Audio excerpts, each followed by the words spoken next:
Next question. Hi there. You have an amazing accent, I have to say. Have you ever thought of doing voiceover work, maybe like on a nature film? That would be fantastic. On a nature film. My question that I had, you talked about the different cultures you experienced and homesickness. I was wondering if you could talk about any maybe culture shock you experienced and something you learned about yourself from the project. Right. So a culture shock that I experienced. Thanks for the voiceover suggestion. I'll keep that in mind. I've done so much narration for so many films that I've been involved in, and I really actually love doing voice work and things like that.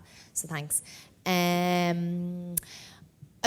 I tell you, the first culture shock I had when I went to London, I was living on my own. I didn't want to live with anyone. Wouldn't be very good at living with anyone, I don't think. And I was... Wait, why?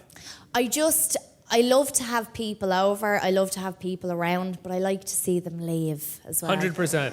100%. I want them to go then. Yeah. They can have food and then they can go. But they can't stay You end up unless having I that, oh, you're still invite here. them to stay. Yeah, maybe because I'm an only child or something, I don't know. Me too.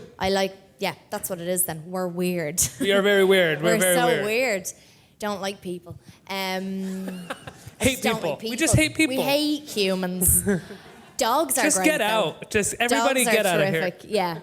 Yeah. The first culture shock I had, I'm gonna look like such a precious little kid for saying this, but I bet everyone's had the same thing. I was sitting on the couch in London, and I remember it was raining outside, of course, and I was sitting there, and my mum had gotten me settled in, and she was gone back, and I was hungry, and I thought, okay, I'm hungry, so I'm gonna have to make some food. So I went into the kitchen, and there was no food in the kitchen. So I thought, oh, I have to go out and get the food, don't I? And I have to go to the supermarket and buy the food with the money that I have, and then come back and make the food, and then I eat the food, and then I clean up after the food, and then I'll do the same thing again. And honestly, it was very, very basic things. Now I know how to cook, and I had been looking after myself anyway, but when you're on your own and you realise, am I allowed curse? Yep. If I'm hungry and there's no food in the house, it's completely up to me to make sure there's food there. And it was honestly basic kind of human nature things like that make you realise you're completely independent. And that was actually a bit of a shock. Was that also when you learned about takeout? Yep. Sorry. My Thai restaurant down the road. Yeah. I would call up and they'd be like, the usual search. I was like, yep, you know where to deliver it to and at what time.